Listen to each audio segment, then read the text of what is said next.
Good morning mga kaibigan, andito pa tayo sa Bacolod. Bibiyahe tayo ngayon papuntang Tagbilaran. So magdudubagete tayo. Mag-bus muna tayo papuntang Dumaguete. Pagkatapos Dumaguete, sakay tayo ng barko papuntang Bohol. So eksaktong 12:15 ng madaling araw, alauna kasi yung first trip dito sa Dumaguete. Sa Bacolod papuntang Dumaguete. So, babiyahe tayo ngayon mga kaibigan. So, iti-check out natin yung hotel dito sa Bacolod.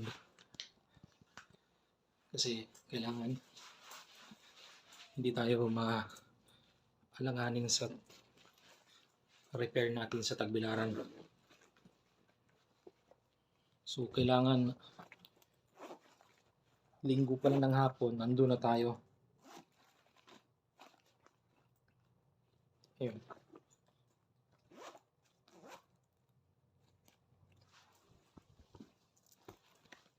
So, ibayan yung mga kaibigan kung magkano yung pamasahe sa bus, kung magkano yung pamasahe ng barko puntang Bohol. Hanggang dito mga kaibigan. So, ibayan nyo ang ating paglalakbay.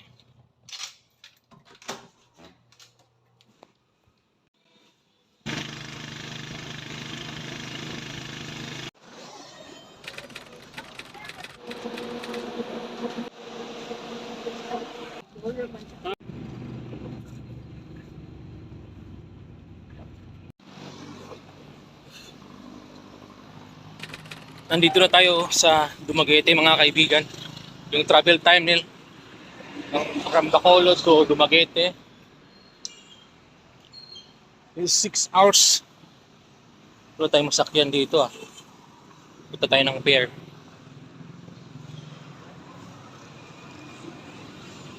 Tricycle dito. Abang tayo ng tricycle.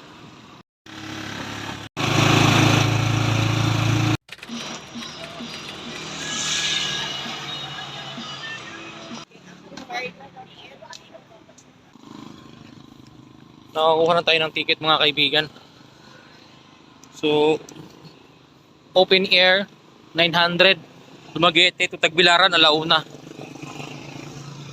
Meron ding Dumaguete Tagbilaran via Siquijor. Dadaan pa ng Siquijor tapos tsaka magtagbilaran. So, mahal yung pamasahe nun. Pero ngayong umaga yun siya. So, direct na lang tayo kahit alauna. Antay lang tayo dito ng mga ilang oras kasi alauna pa yung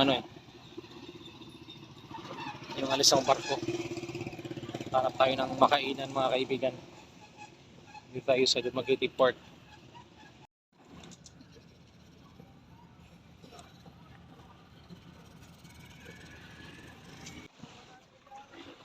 Nandito na tayo sa loob ng port mga kaibigan. First time din sumakay dito na walang dalang sasakyan.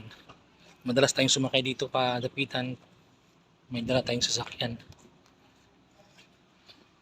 Ngayon first time natin walang dalang sasakyan. So, ocean jet counter checking. Yan, naka-check-in na tayo mga kaibigan. Tagbilaran. 58 digit.